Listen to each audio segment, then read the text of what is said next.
Thanks for listening to The Gort Show on the Blockspace Podcast Network. Subscribe to our newsletter at blockspace.media to get the show directly to your inbox. Show links, transcripts, and Bitcoin articles twice per week. Stay ahead of the conversation by visiting blockspace.media.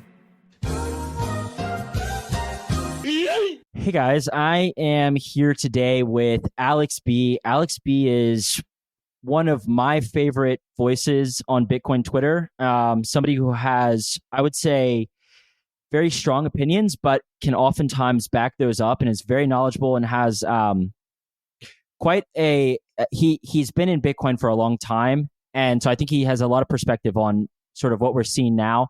Alex, welcome. Would you want to introduce yourself? Give a little bit of background if you want. Yeah, thank you, Gort, for having me. I would start off probably by saying I don't have any very notable background in terms of accomplishment or achievement in Bitcoin. I did, though, go through a pretty interesting path of finding myself into interesting circles and conversations throughout the years, as you pointed out. And then, so I started, I think, around 2013. So yeah, I mean, I obviously I'm a Bitcoin maxi, so I'm still poor, even though I was here in 2013. And I just pretty much started consuming all of the usuals.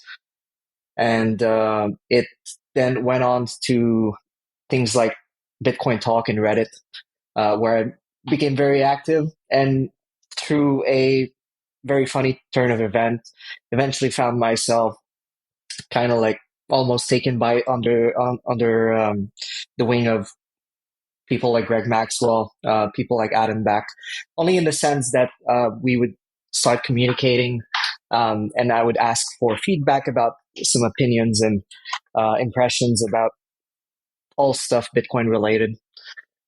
And it turned out that, again, through other turn of event, I met with Adam in Milan back at a Scaling Bitcoin conference and started working for Blockstream. I think that's probably the most notable thing about me in Bitcoin in terms of professional career. But it was short-lived, but it was exciting. It was a very particular, I think, again, I was just this random kid from Canada who barely had a Bitcoin circle around him, would only interact with strangers on the internet. And I very quickly found myself sitting in a room in San Francisco surrounded by Adam Back, Peter Woolley, Greg Maxwell, and some other super giga brains. And that was very interesting. That was very formative as far as my experience goes. I think it taught me a lot of the critical reasoning and sort of like reflexes that I've developed over the years were from working with those guys, especially being surrounded by people like Greg, where you think you have some kind of genius idea or you think you have found some kind of breakthrough, and you learn to be humble quite a bit with regards to how your little opinion fits in the grand scheme of things, and the respect from standing on the shoulders of those giants. So, that's about it. And then I had a couple of more stints in the industry, nothing particularly interesting. Became, increasingly active over the years on social medias with strong opinions, as you've pointed out. Kind of broke through on Twitter outside of the Bitcoin maxi circles, following the sort of like OG Ethereum MEV FUD thread. I like to think that I kind of like opened up the public debate almost for Ethereum as a whole with regards to that problem. It was discussed in small circles back then, but I think this really what put it on the mainstream map. So that's about it. And to this day, I just continue to shitpost and generally comment on the state of the industry. Obviously, I have a bend in terms of interest in technology stuff, scaling Bitcoin, um, and just as an observer, really. Yeah. Awesome. Well, I think we'll touch on a lot of those points. But so at first I want to ask you, like, yeah, so now you've been in Bitcoin for over 10 years, let's call it. We're seeing a lot of discussion right now about Bitcoin scaling, about Bitcoin innovation, disruption. What is your general view right now on the scaling discussions? You've had some like very interesting takes, I think, regarding who Bitcoin is for, how we should scale Bitcoin. I want to hear, I don't know, this is like a very broad question, so run with it. And then, yeah, we'll get into the more nitty gritty. But like, what are you seeing right now with scaling, and what interests you? What do you find less interesting? Mm-hmm. Yeah, it's pretty interesting. I think we kind of like had blinders on in a lot of ways throughout the years. And it's pretty astounding to me looking back that when we faced the issue of transaction fees with regards to transactional throughput, it didn't kind of like dawn on us that this was also an issue for self-custody. So we had a lot of concern about scaling throughput and making sure that transactions were cheap. Um, but I think to give credit to the original Lightning protocol designers, Taj and them, they were kind of like very much aware that this was an issue. And then even though they had a pretty robust kind of like protocol design for scaling velocity of payments, it was not enough to scale the actual user base that would be able to open those channels and participate in that network.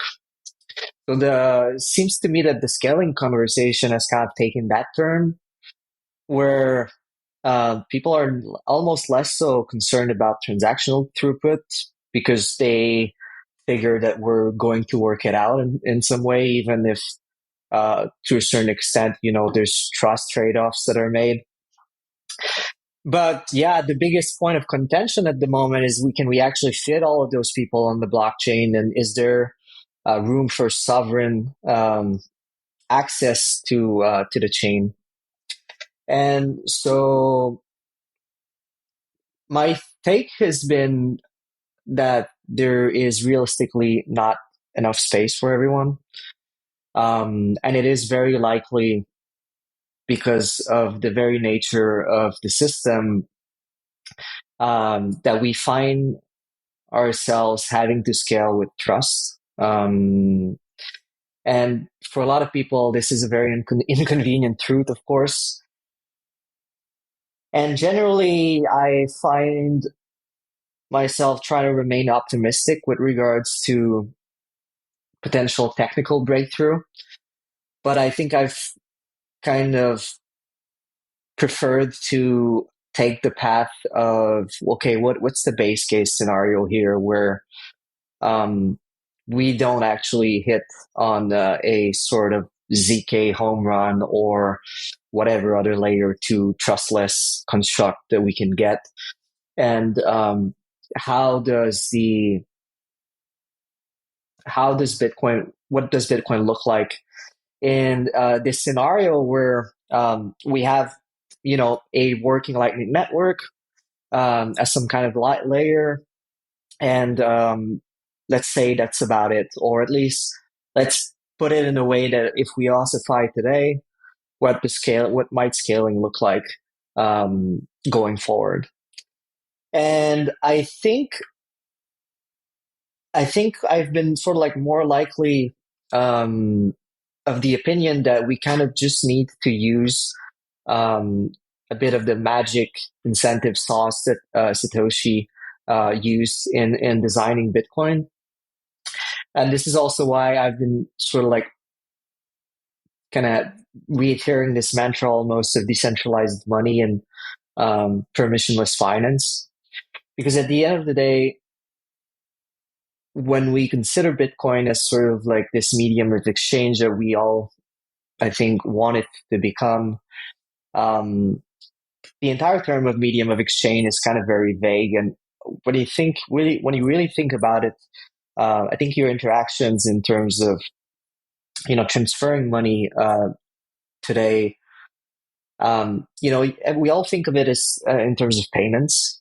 I think the payment industry is a big thing. You're paying with your phone, or your credit card is a payment medium.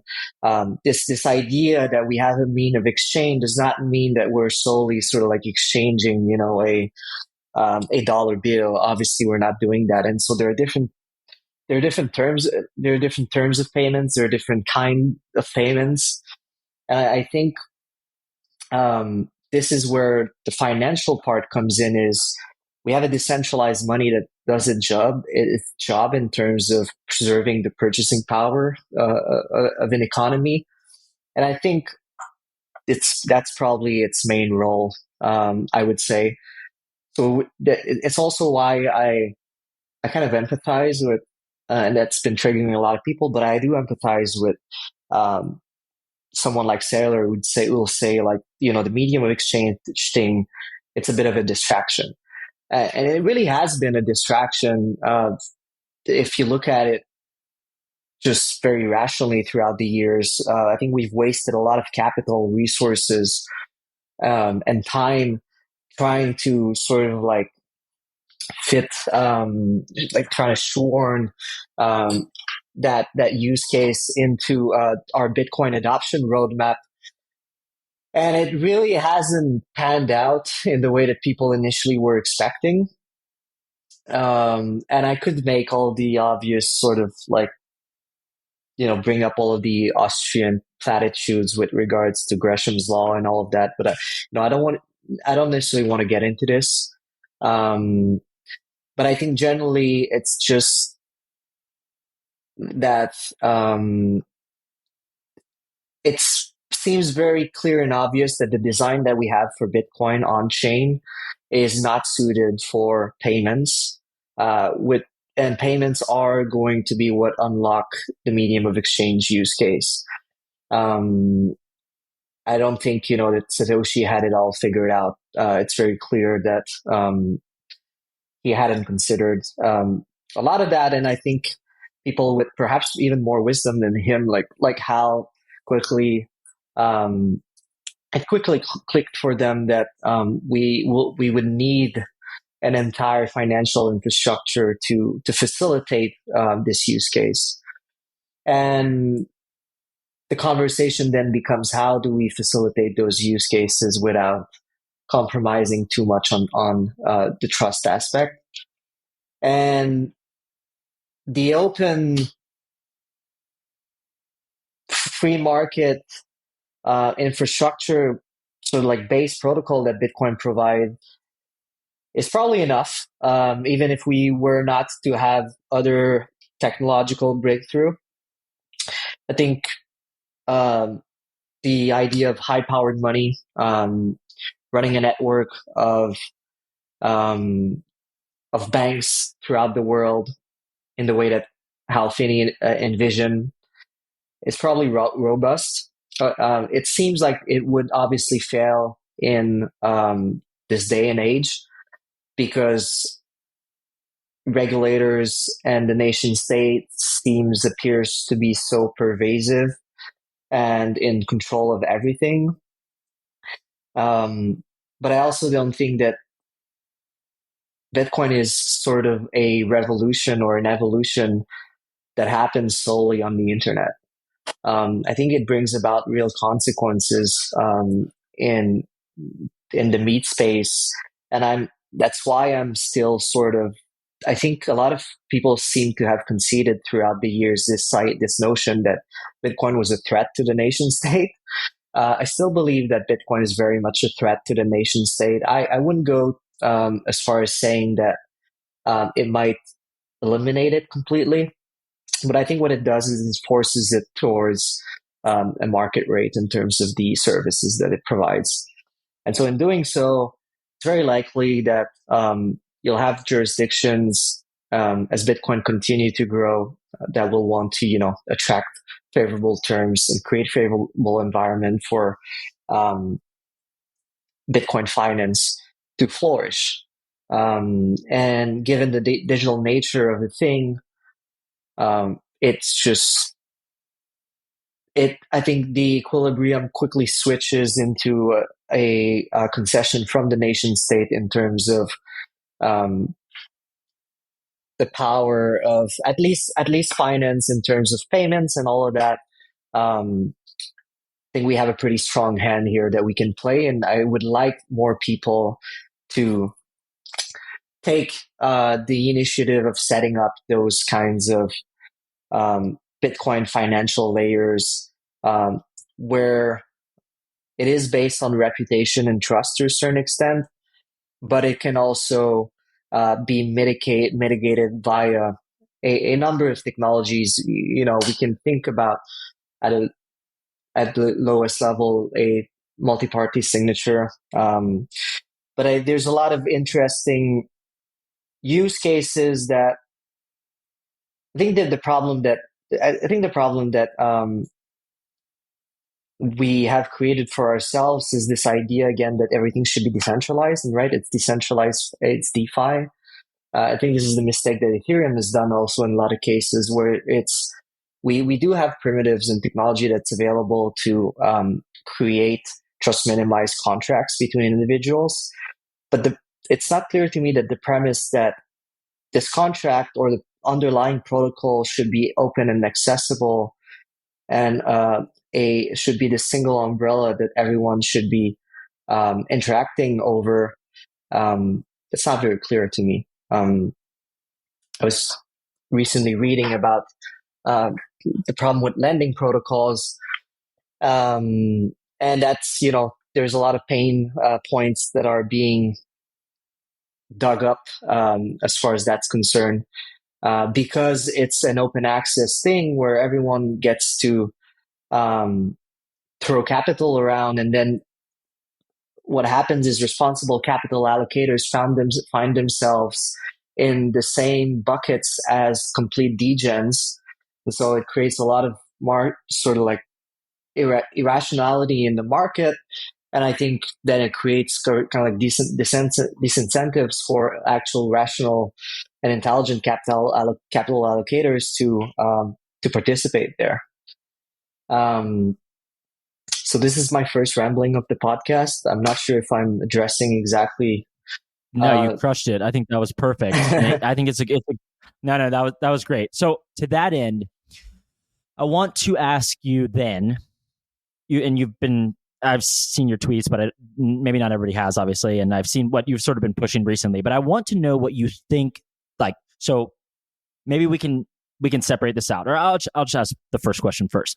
In this model, right, where we concede, okay, not everybody is going to own a UTXO that they're spending from, and we come to some realizations about the limitations of the Bitcoin chain. What are primitives? This is a word that they like to use in DeFi. What are primitives that you think are absolutely necessary, or that you would personally really like to see to start facilitating this sort of Bitcoin economy, whatever you want to call it?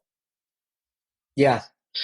Well, again, my base case is that we pretty much work with the primitives that we have today.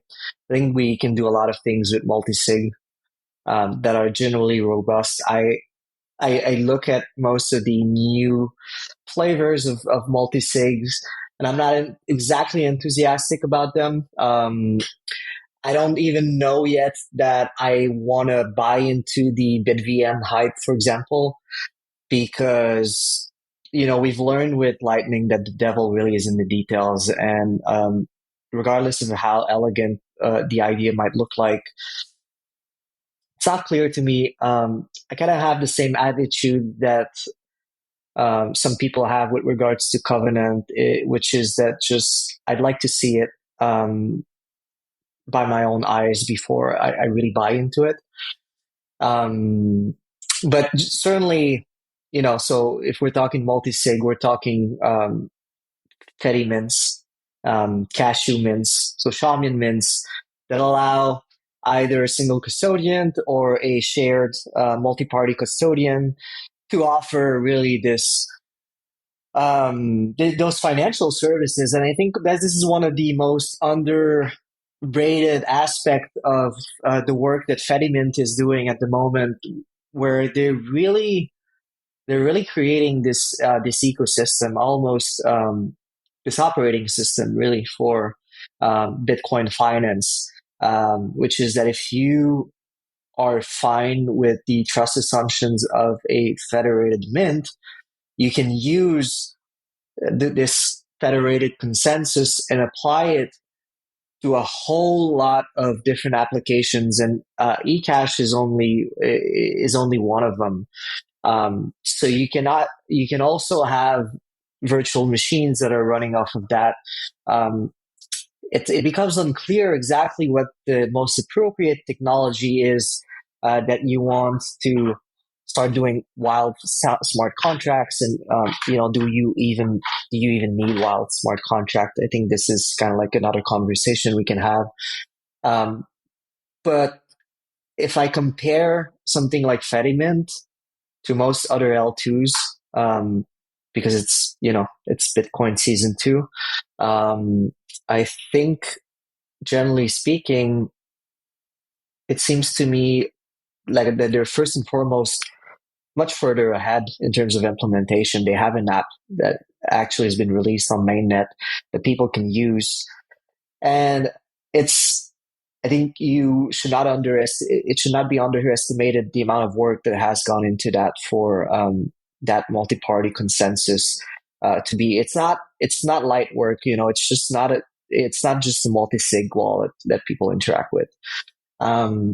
So this is, in terms of primitive, this is probably the most interesting one, as far as I'm concerned, because in terms of payments, you get maximum efficiency, you get great privacy. And in terms of anything else, again, if you're willing to trust your funds to such an entity, then you might as well leverage it for all sorts of other financial applications. And now, moving on, well, what are the other primitives? I think covenants obviously are still usually valuable. There's been an unfortunate, I think, almost cargo cult that's been created around covenant these days, where people have this itch that Bitcoin needs to change, and they feel like they want to latch on to a specific proposal. They want to be part. Bitcoin users are, or at least Bitcoin people on Twitter are usually like that, where they want to be part of something. They want to feel like they are contributing to progress, which is fair. But it's a very complex. Those are very complex kind of topics, and unfortunately, people have the tendency to sort of rely on a specific oracle that they've chosen, and start sharing the gospel of whatever this oracle is saying, rather than fully internalize, as good as it may sound, exactly what it is that they're saying, and at least having the humility to have conversations around that topic without without being too overly confident, without trying to impress some people that your solution is the right one, and if they don't get it, they're just stupid. Because like the last year for me has been an absolute blur in terms of the progress that I myself have made with regards to what is my framework for all of this. Things are moving extremely, extremely, extremely fast. And one day I'll be extremely bullish about, timeout trees and covenants, and, start saying the absolute, I partake also in a lot of that hot air and kind of pompous um, sort of environment. But at the end of the day, I'm also very much willing to admit to myself, well, oh, okay, well, actually, that was stupid. Like, why would I ever think that? And so, with regards to covenants, it's unfortunate because it creates this environment where it was on full display today. I was having this conversation with Hugo over at Nunchuck, who's an incredibly smart guy. He's been in Bitcoin forever, probably as long as I've been. And he's been, I think, very kind of like dismissive of covenants in general, and which is fair. But what I realized also was, I think a lot of like his dismissive attitude came from the fact that people that were shilling covenants to him insisted that somehow it would create this scaling solution for ownership, that Lightning was not possibly able to give us, right? And this is what a lot of people have been talking about. Again, coming back to some of the earlier points that I was making, is this idea that with covenants we're able to all share UTXOs and magically we scale the number of users that can actually own UTXOs in a sovereign Bitcoin way.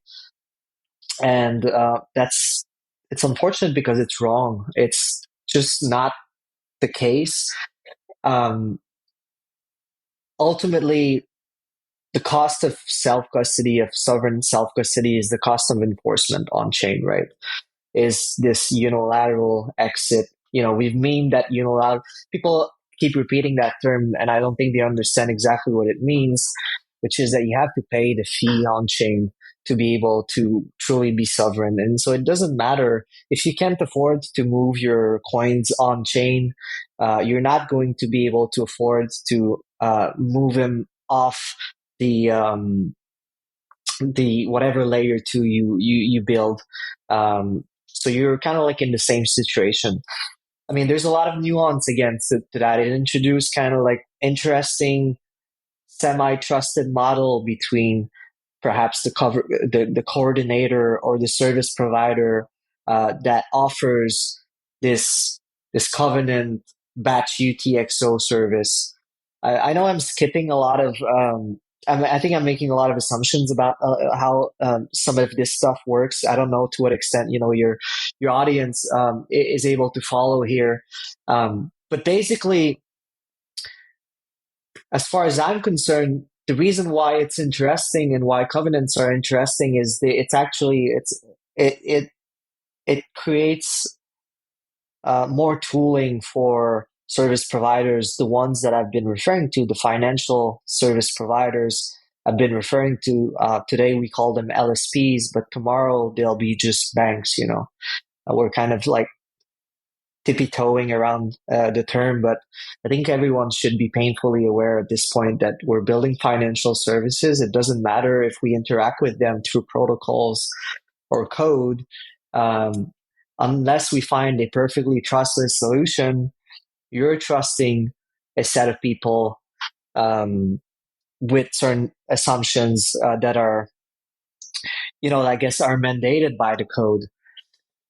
So covenants are brilliant, I think, in terms of scaling perhaps the operations of those entities where you have a Phoenix wallet, for example, with Lightning, which is a model that I think is going to, has already kind of like dominated the Lightning market as far as anyone that's interested in a non-custodial Lightning service, because they have eliminated almost all of the UX problems that come with a Lightning non-custodial wallet.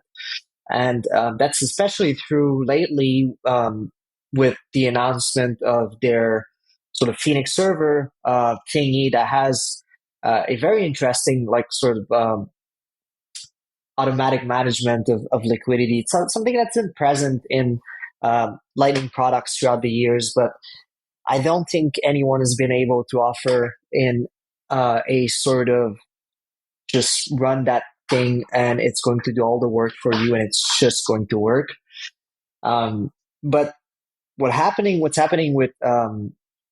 Phoenix is they have to provide liquidity. So they're kind of like the counterparty to every single users that they have. They have a channel with every single users of their wallet, and then they are able to offer them a certain amount of liquidity at a certain rate. And the actual numbers right now are looking, this is why I said, I've been saying for the last week or so, I think I hit peak bearishness on Lightning, kind of like perhaps like a month or two ago.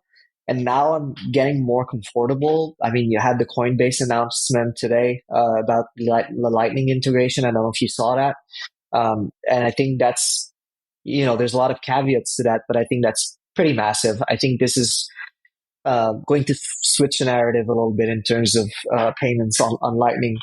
But going back to Phoenix, they have to open those channels. They have to close those channels on chain at one transaction for pretty much every single user.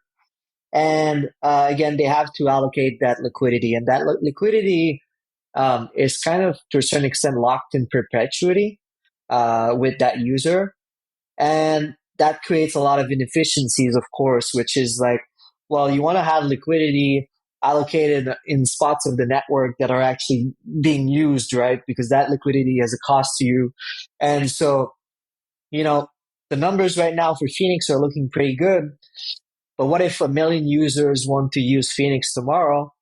I think they're going to quickly find out that they don't have enough liquidity, that they're selling the liquidity way too cheap, and they're going to have to source more liquidity because they have this problem of just too much stale liquidity all around their user base. And that's kind of like an intractable problem with Lightning, even though, you can do splice ins out, all of that. It just results in more costs most of the time. And so that's why the idea of having covenants where you have this concept of a timeout tree, where first and foremost with the shared UTXO, you can think of it simply as a batching operation. And just in the same way that Coinbase is able to batch on-chain transactions when providing withdrawals to their users, Phoenix should totally be able to batch their operations, whether or not it's opening or closing channels. And so that's going to actually reduce their costs. And obviously, the second component of that is this notion, right, of a timeout tree. And I think the timeout tree thing, if you're not technical, you can think of it really, I think this is a concept I think that's going to really be more and more prevalent, is the concept of duration of notes. Duration, you're going to have duration in terms of Shawmian Mint eCash notes, right? And you're going to have duration in terms of Lightning channels and Lightning liquidity, because then you're able to provide the liquidity, but say, hey, after like 3 months, that liquidity is gone. We can work together. We can collaborate so that we can, if you still need it, we'll just move it to a new channel. But if if you go AWOL, if you die, I can kind of like get that liquidity back, kind of quote unquote, as soon as possible, so I can actually put it to productive use. And so I think a lot of those things combine to make the operations of Lightning service providers probably orders of magnitude more efficient. That's going to drive the costs down for the end users ultimately.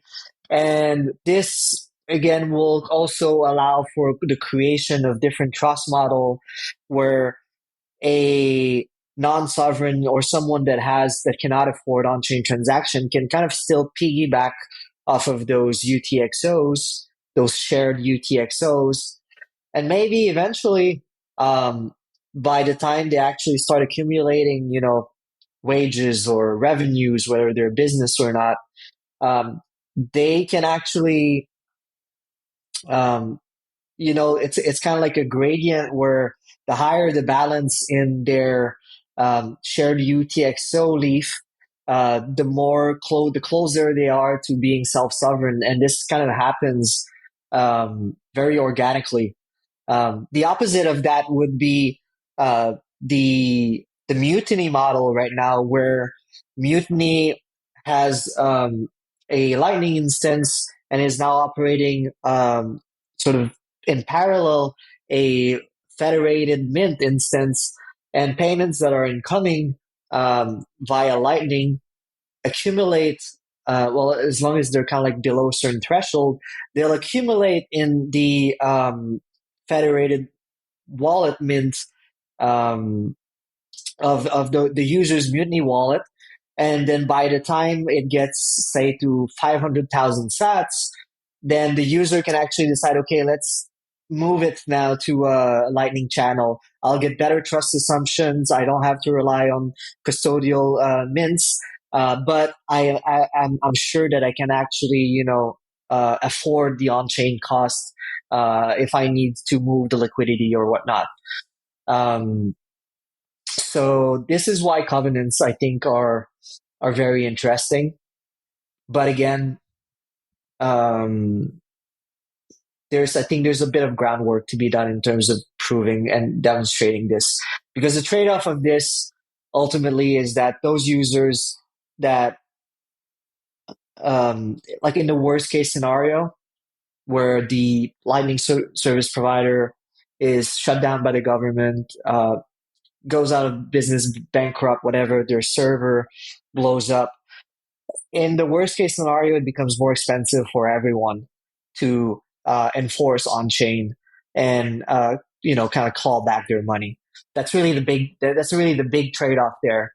So it's kind of like I hate using that word, but covenants are kind of like almost this optimistic technology, really, right?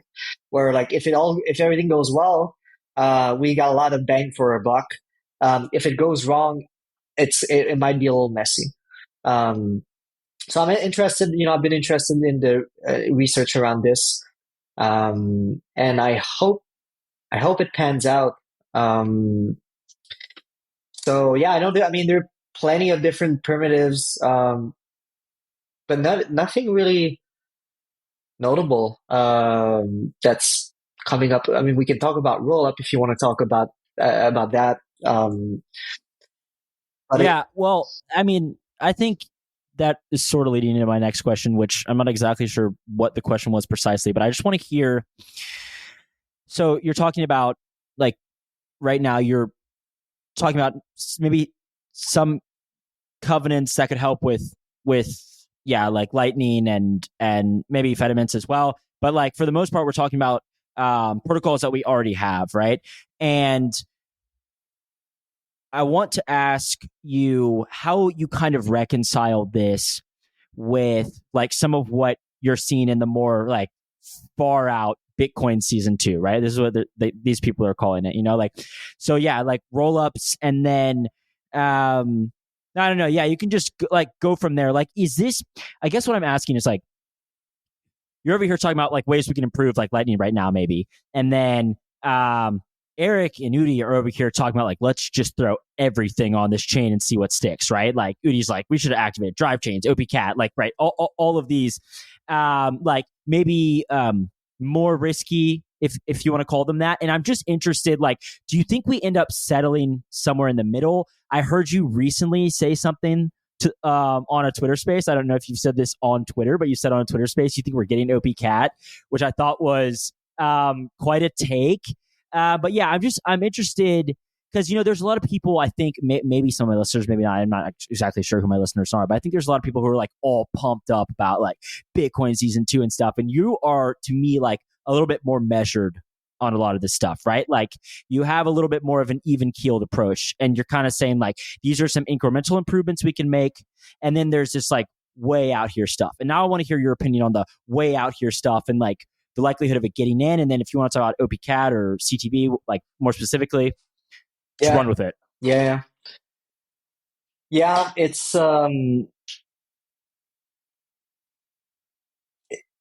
it's a little interesting. I am, on one hand, I empathize with the optimism and kind of like this new surge of interest in building on Bitcoin.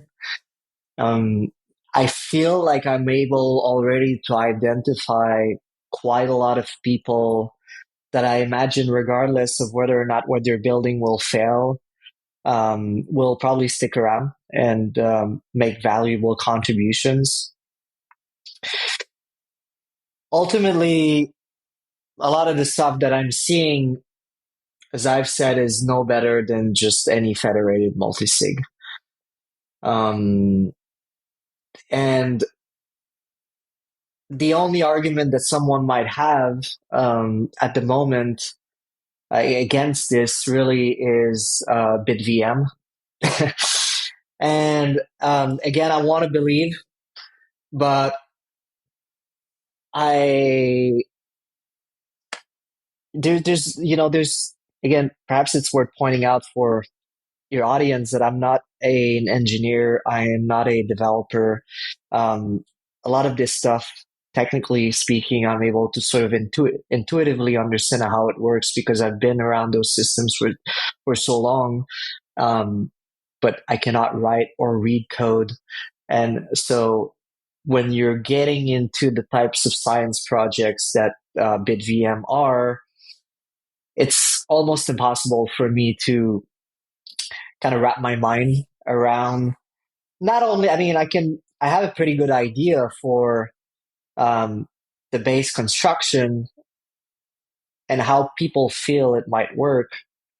But in terms of putting it all together, I have little birds in my ears that are telling me that it's really not all it's cracked up to be, and it might turn out to be a huge flop. And so it's hard for me to really evaluate a lot of those systems from the perspective that they're just all going to nail this and we're going to have this model of trustless bridging. Sorry, really isn't trustless. I think they're still making a lot of assumptions. And as Shinobi actually is, like Brian Trolls has pointed out, there's an element of, there's still an element of trust in the N of N multisig. So are they really superior? I'm not sure. I mean, the other question, I think the big question really is more so like, why are we doing all of this?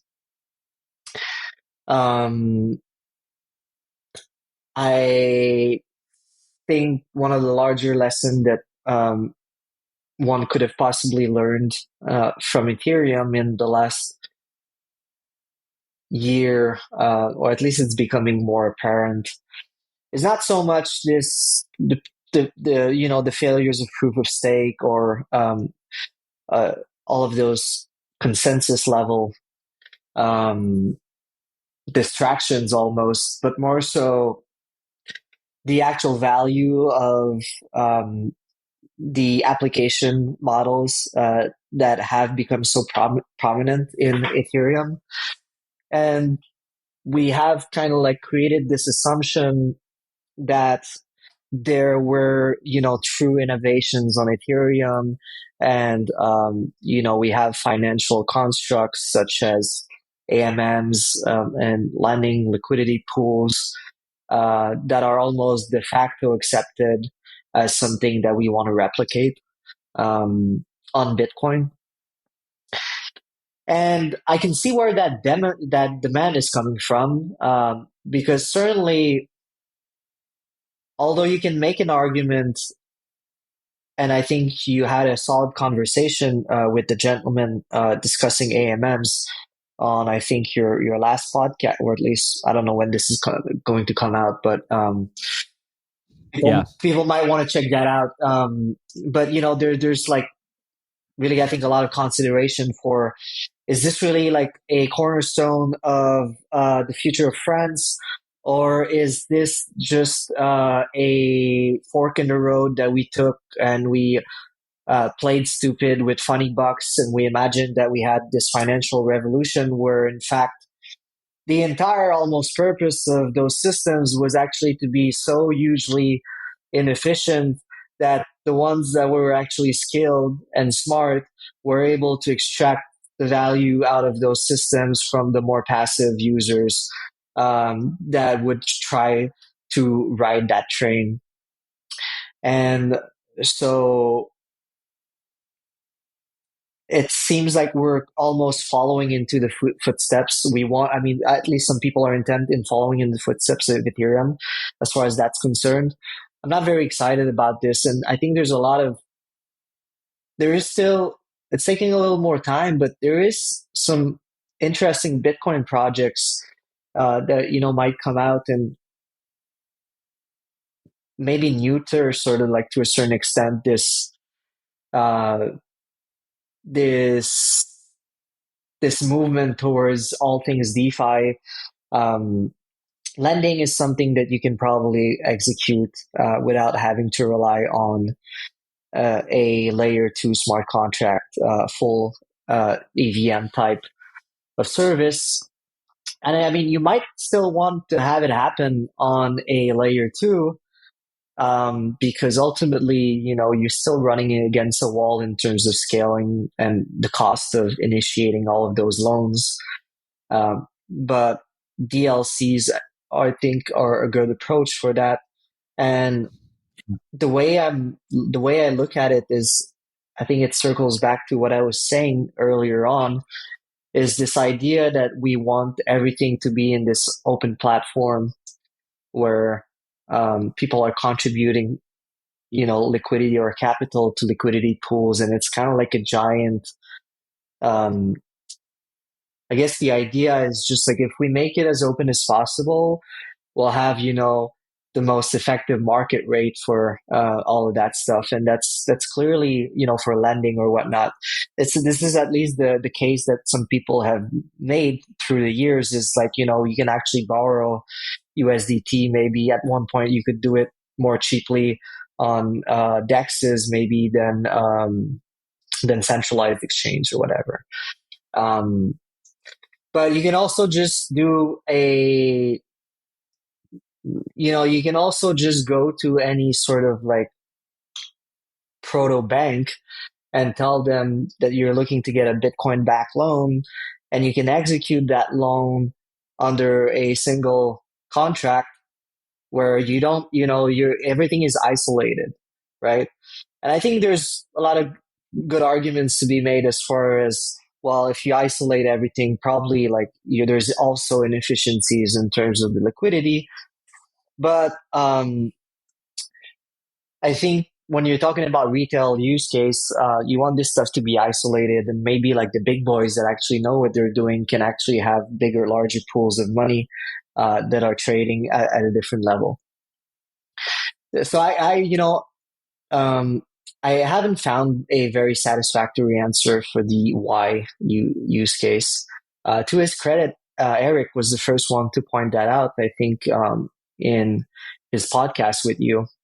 And, people imagine that they are trying to go full degen, and doing all sorts of DeFi things on Bitcoin with Taproot wizards. But it's not my impression from it's not my impression from what they've very publicly said. And from some other interactions that I've had with them, people ascribe this idea almost to him also, that they want roll-ups. But if you actually listen to what Eric says, he's not too much a fan of roll-ups these days. But obviously people are not listening. They'd rather be triggered by, cats on Twitter. Thanks for listening to The Gort Show on the Blockspace Podcast Network. Subscribe to our newsletter at blockspace.media to get the show directly to your inbox. Show links, transcripts, and Bitcoin articles twice per week. Stay ahead of the conversation by visiting blockspace.media. I think I would just say, at least with regards to, first of all, I'm 100% in agreement with you that I don't think they've come to any strong conclusions regarding roll-ups or DeFi. But I will say that I think I don't want to say issue, but like maybe one point of contention with Bitcoiners who may not just be these like pure laser-eyed, like very, blinders on to everything, but some people who are interested in the practicality of how they can use their Bitcoin. I think some of these people, when Eric and Udi, for example, talk about all the innovation and all the disruption happening elsewhere, they're not opposed to innovation and disruption, but like we want clear definitions as to what they're talking about maybe sometimes. And I think this is where, like, for example, I've turned to you oftentimes and like some of your opinions on this is like what is interesting and what's not. And I think this to me has been more of what I've seen, at least personally, with like, it's like, okay, you guys are talking about like all the innovations and disruptions happening in all these other ecosystems, but like mainly what we're observing, right? Like what we're looking at is like pure blown degeneracy, like to the nth degree, right? And so, this brings into question, I guess, like some of the discussions regarding scaling, like, and I don't know. I think I'd like to hear kind of your thoughts on that, right? Because like all of this stuff, like I'm not sure who I would recommend this stuff to. You know what I mean? Like I'm not sure the practical implementation of 99% of DeFi, and I don't say that so critically. Like people can go do that. That's fine. I'm just saying, like, I don't know, like I don't really know the use case beyond like trying to get more points and like farm Ponzi's, you know? Yeah. Yeah. I mean, ultimately, although like people might not consider the method very ethical, I think it was effective in the sense that, you gotta, I don't know that it's so much about the use case and the innovation, only so much so as as they've been saying again, it's like opening up the conversation. I think it was very true that the conversation within Bitcoin circles had gone very stale. And what this created, this idea that, you can also degen on Bitcoin if you'd like to. It's not really on Bitcoin, but does it really matter? From the degen perspective, it doesn't matter. And so what happens there is that, yes, there is a lot of eyes and a lot of capital and a lot of resources that are thrown into this action. And a lot of it is zero sum, and a lot of it is not going to create much value. But generally speaking, when you look at purely how we can improve Bitcoin, I was having this conversation with Jeremy Rubin on a space just the other night, and I think the conclusion that I've come to is, like, regardless of the smart contracting capabilities of Bitcoin, even if we had, full blown EVM or whatnot, like the optimal use of this smart contracting power would really be to create a bridge to some other more efficient layer that can actually execute a lot of those more complex financial interactions, at a pace, in a way that actually makes sense for all of this. And so that's why I think ultimately CAT perhaps is interesting. And this is perhaps why they're looking really, and they've chosen to ride that horse is, well, maybe what we need is recursive covenants. And by using recursive covenants, we can actually have a novel trust model that might not be fully trustless, but actually allows us to move Bitcoins in and out of other layers in a way that is perhaps significantly better than a strict multisig.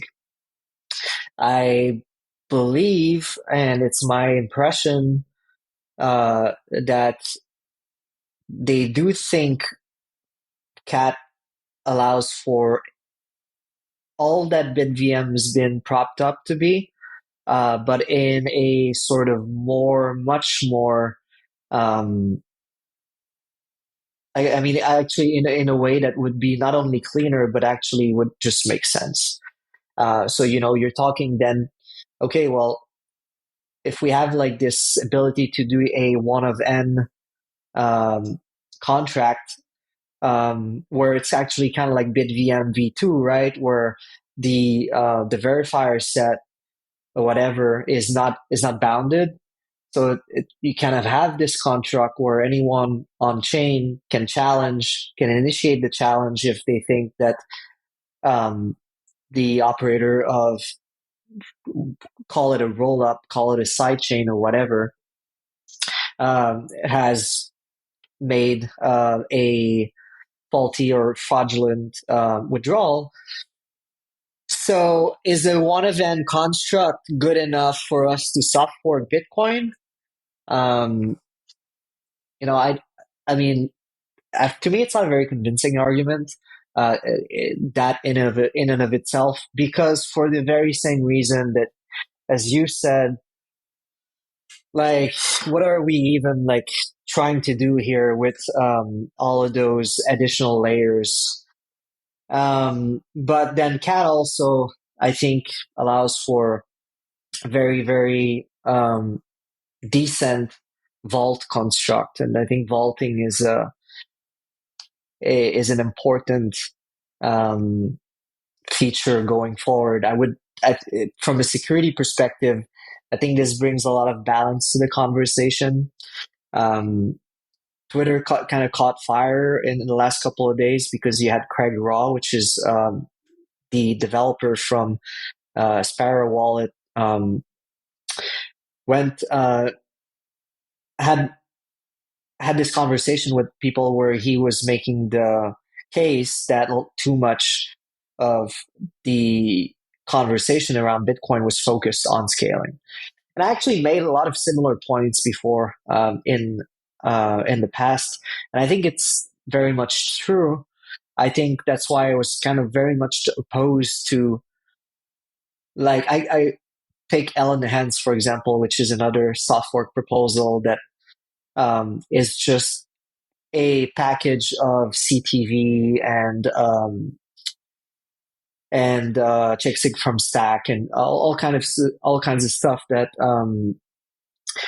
basically, they rebranded under the label L and Hens so that it would be palatable to Lightning developers, and maybe they would get behind the proposal. I don't think it's worked out that well, but it speaks to me about. I think it speaks a lot about the intent of people trying to push those narratives where it's like, okay, Bitcoin needs to scale. This is the mistake that people are making. Like, we must do something. I've been a little expressive about this lately on Twitter. But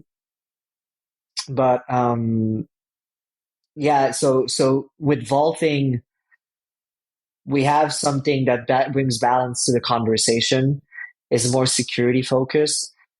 There's debate here. Again, there's a lot of like very competent wallet developers that have said that vaulting is perhaps, that has no product market fit. I very much doubt that. I think the market is just, I think people haven't identified the correct market for vaults. I don't think the market for vaults are plebs that own a few $100s or a few $1,000s of Bitcoin. And I don't think it's necessarily also institutions that control billions of dollars of Bitcoin, because those institutions are able to have MPC style setups, are able to, employ 3-4 people to manage all of this architecture. Whereas vaults, I don't know, you want to call it like the middle class Bitcoiner, or like the mid high class Bitcoiner that has, doesn't necessarily have all of those resources available to them, but still want to have some type of reactive security. I think that's a good argument. And so if you combine that with a better trust model for bridge, I think we're getting somewhere. But most importantly, I think that's not what the conversation about CAT revolves around. I think everyone agrees that, it would bring us a lot of benefit, and there's a lot of different interesting things that we can do with it.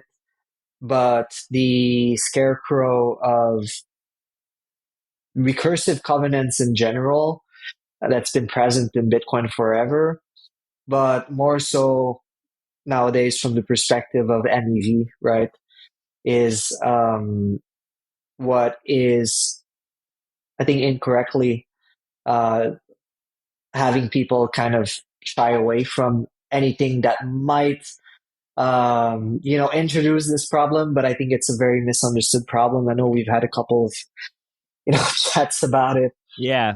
Um, I wanted to. yeah. So just like for some context, you said recently that you think that Bitcoin may be, I don't know, impervious, but like may just not have the same problems with MEV that these other chains do. And like in a sense, I've kind of inferred this myself, like because a lot of the discussions around MEV, like you and I have had sort of like in DMs, but we've been joking, like a lot of the examples we've seen thus far of MEV are, it's definitely not like this intra-block ordering and sequencing that you see on Ethereum, right? It's not like this high frequency trading type action.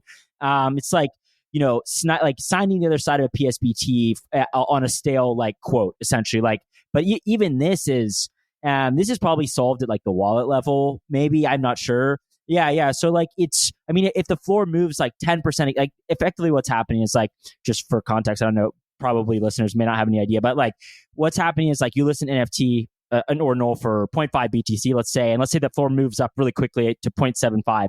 Well, if you've signed one side of that transaction, a bot can come in and snipe that and then sell it at the new floor price.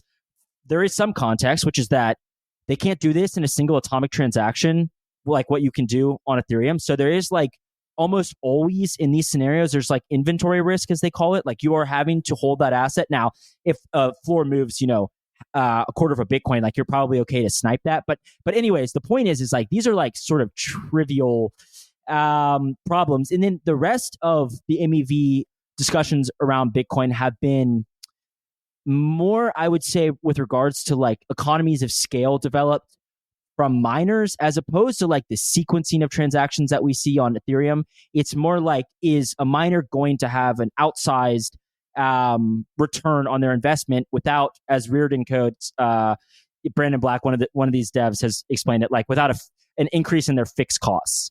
But I wanted to say one other thing, which I thought that you said, which is very interesting, and this goes a little bit, or maybe people don't realize this, and I think you're spot on about this. There's been this concern with drive chains, which is that this trustless two-way peg, right, where miners control the peg, all of a sudden they become sort of the integrated searcher builders that we see on Ethereum. And that's what's causing MEV. But you brought up a really good point, which I want you to hammer on, because I think this will be interesting for people who are a little bit more maybe in tune with this, is that MEV can occur if it's a multi-sig, right? Like if there's a lot of activity occurring on stacks, that like, and they start to see a lot of economies of scale as a result of that, that is also miners making more by just, forking a sidechain, and it has no like trustless peg. So I guess what I'm getting at here is like, you brought up the point that like MEV can still occur even if there's not like this drive chain mechanism, right? Or something like that. We can still see miners increasing their returns without increasing the fixed costs of, energy or like ASICs that go into it. So I think that was a bit of a ramble, but I thought this was quite interesting that you brought this up. And I also want to hear why you think, MEV is maybe not, it's sort of maybe like a marketing narrative right now. And also it kind of feels like, it kind of feels like almost like MEV on Bitcoin was created to give podcasters like something else to talk about. It's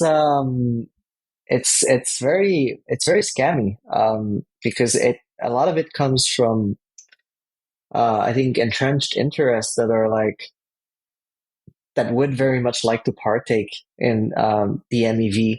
I think you can rightfully call it an industry in Ethereum, at least, where there's a lot of money floating around. A lot of people are getting obscenely rich off of all of this inefficiency, and it seems obvious that you look at certain, publicly traded companies that have very tight margins in the mining industry, will be tempted by the prospect of having some of this happening at the Bitcoin layer, and then being opportunistic and leveraging that perhaps to, you know, drive the price of their share higher, or just generally, because I mean, there's people are. I think people are kind of trying to manifest MEV where it's really not. Um, when you look at it, I think at the most basic level, MEV is a latency issue, right?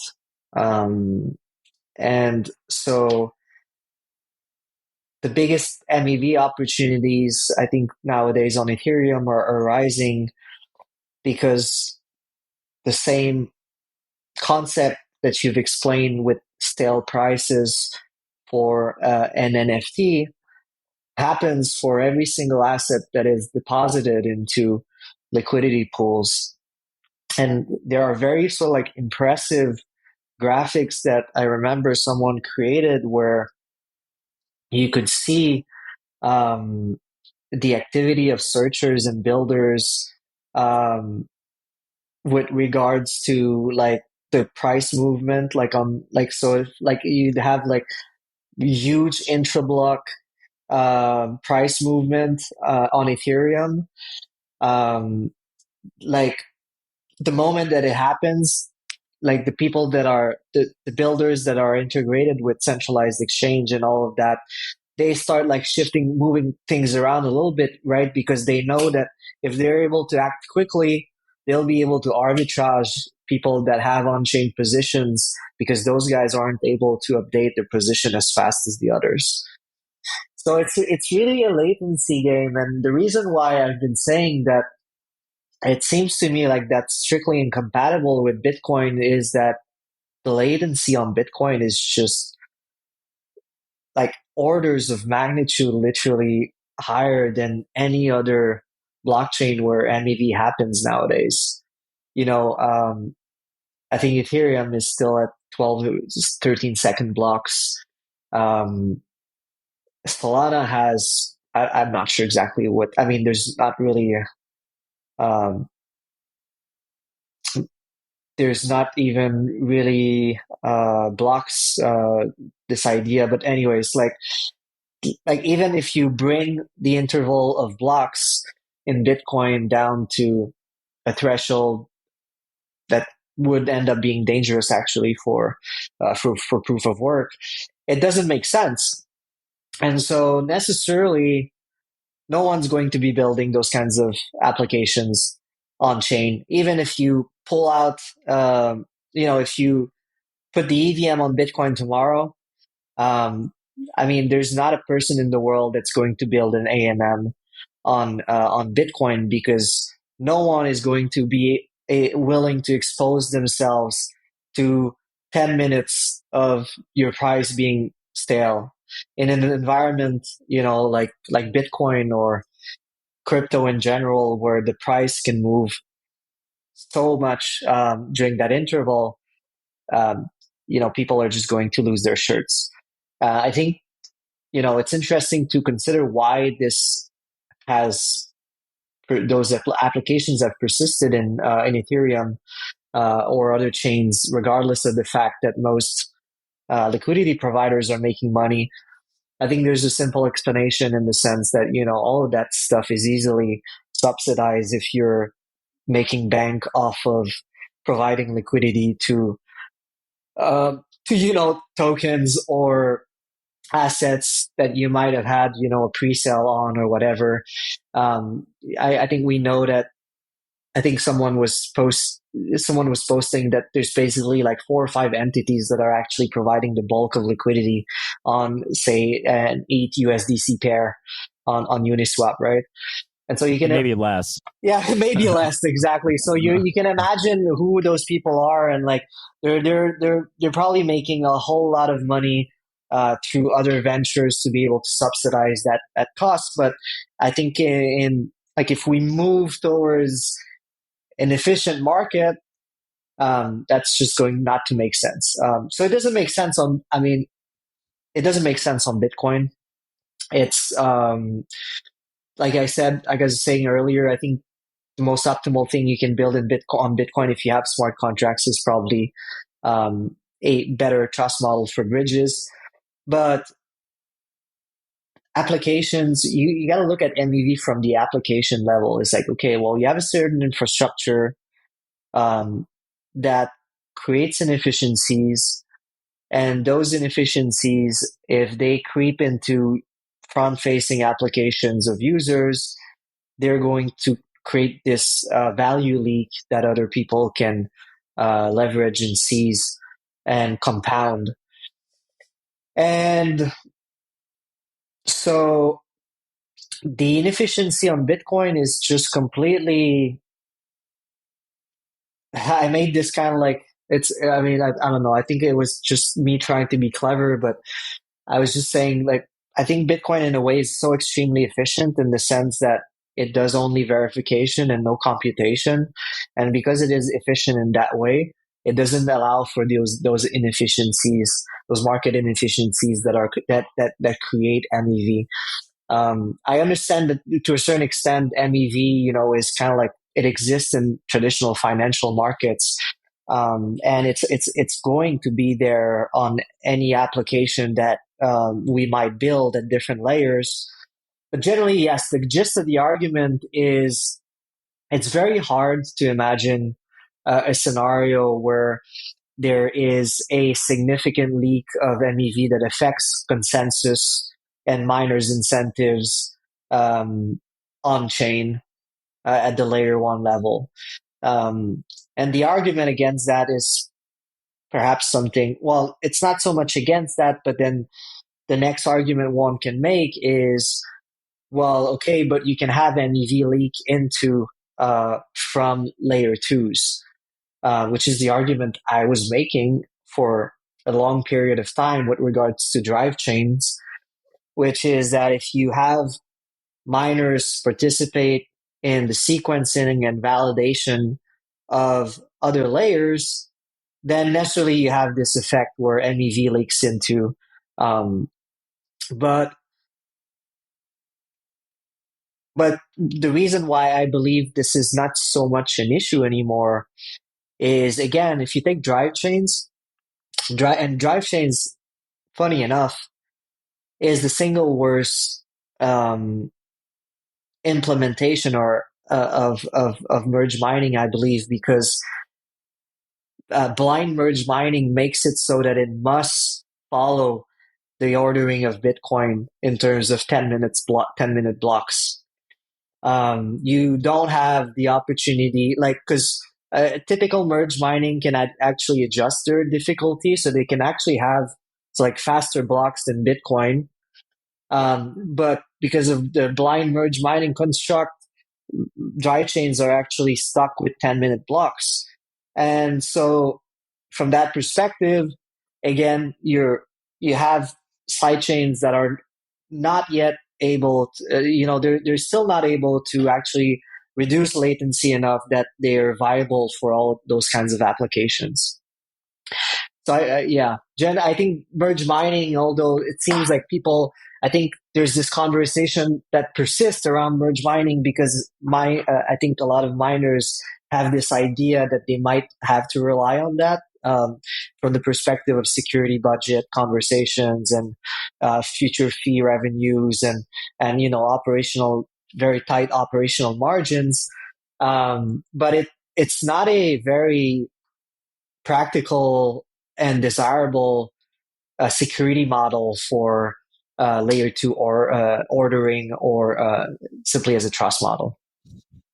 Yeah, I want to ask you this is along the same lines.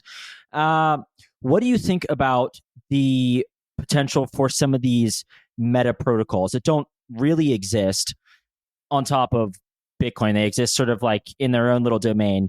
Like, for example, this Runes tokens coming out. I'm sure you've heard. It's Casey's new like token protocol.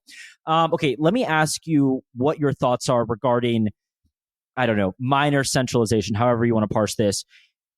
Somebody creates a rune and agrees to give 10% of the supply to a miner. Are we? I actually don't. I take this back. I don't know if this is. I think it's possible to do this. Like, I think most of them are like open mint mechanics, but I don't know how this affects that design. But I want to like. I saw yesterday there was some discussion with like this mempool accelerator, like private mempool going direct to miners.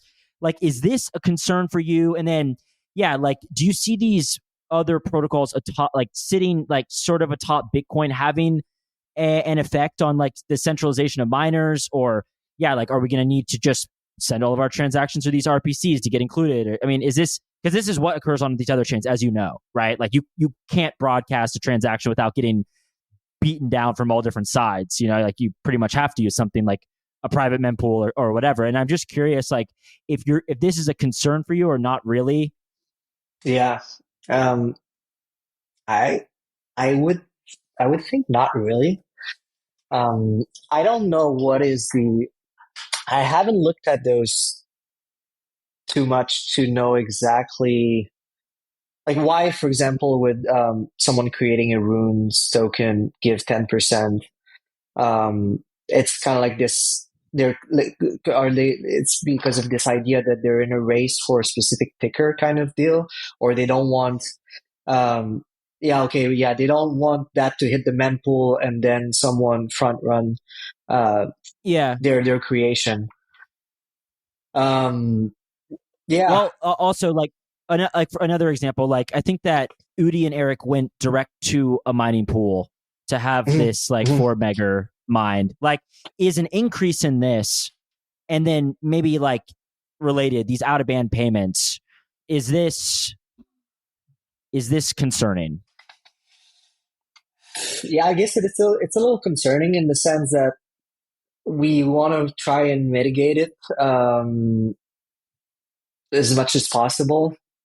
So, it's not necessarily an interesting conversation, but the filter conversation, Yeah, I know. has turned into this debate about those policy restrictions because indeed, to a certain extent, the more liquidity or like transaction demand and fees you drive out of the mempool, it might skew the incentive a little bit. So I think from that perspective, there's a lot of things that miners can do that are cheap and not operationally complex and costly for them to be able to, participate in those kinds of schemes. And so it's not clear to me that, there is an economy of scale here, where, it's like, well, if you're so much more bigger, you'll get a lot more opportunity, and to the extent that at one point the smaller players cannot afford to play that game. I think, as long as we stay within the constraint of what you're discussing, seems to me like it's not overly dangerous. I just wonder also to what extent it's sustainable. Like certainly the market can stay retarded longer than I can be rational in mid curve. But meme coins are hot these days, but I just can't imagine that this shit sustains in the long term. I do believe that it's going to. No, I don't even want to say it's going to be priced out because that's probably not true.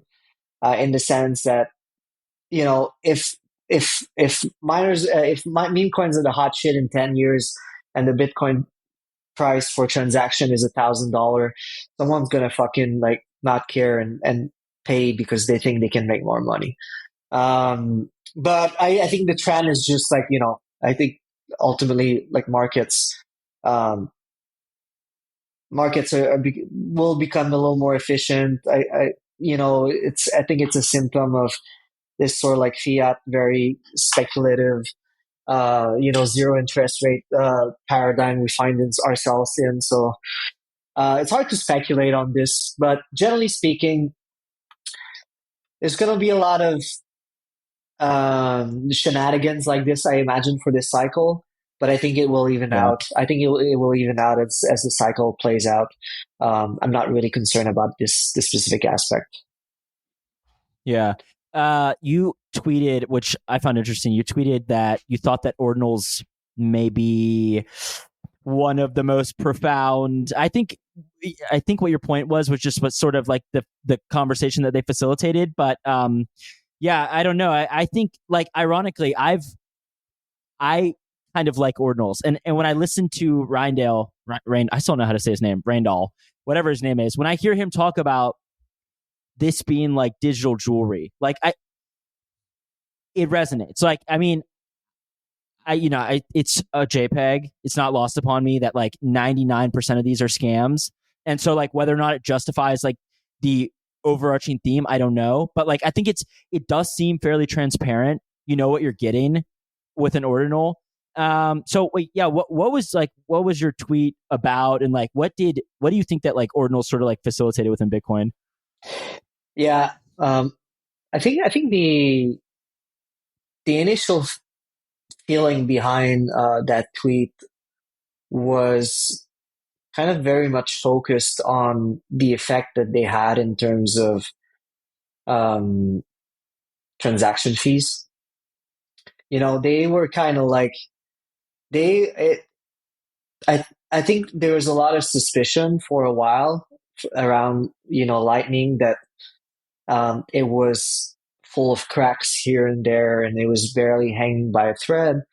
And the Ordinals event kind of like really, to a certain extent, made that point that the emperor had no clothes almost. And I think that's been extremely, extremely, extremely valuable, because without something like this, I think we would have generally, probably as an industry, continue to kind of cope and be like, oh, it's not perfect, but we're working on it. We're gonna get there eventually. But more so, I think, and that goes into perhaps why also ordinals were so important, is it really broke this mold of very unicultural approach to Bitcoin development and almost kind of Bitcoin culture. Um, it felt for a while that Bitcoin had a very singular culture. I think that to a certain extent was because of the outcome of the block size war, where the Bitcoin maxis were empowered and became such a dominant culture. And they had a precedent of being right, and they had this one thing that they could always say, we were right. And people it just became a lot of hubris, and that needed to be torn down completely. And Ordinals was, I think, the single kind of like the trigger that put that bullet into the Bitcoin monoculture. So from that perspective, it was extremely important, because Bitcoin is in this teenage phase where, I've said that often, but Bitcoin is in this teenage phase where a lot of the elders, we're kind of like almost getting kicked out of our parents' house, and we're not sure what to make of our lives. And we don't have, we can't rely too much on Papa G, Greg, or most, we gotta, figure our shit for ourselves. And from that perspective, it's inevitable that a new monoculture was not going to emerge out of this, this growth phase. I think the growth phase that we're having in Bitcoin that's important is this recognition that, um, Bitcoin is so global at this point that um, people that you disagree with very strongly and are not aligned with in any way, shape, or form are using Bitcoin. They're running the same node that you are. They might have more Bitcoin than you do. And in that way, they have, just as much of a say in the conversation. You might think that their actions are unethical, or that from a long-term perspective, maybe they have higher time preference than you do. Um, but what's important and what's very interesting, if you pull away this layer of degeneracy and speculation and the fraudulent, perhaps applications of ordinals and this market, is it's just that it's a market, and it's one that you cannot ignore. And people really hate when you talk about the fact that ordinals is a circular economy on Bitcoin. Um, but that's undoubtedly true. And it's probably the biggest single circular economy on Bitcoin that we've ever seen, that trades natively with Bitcoin, that denominates their assets in Bitcoin.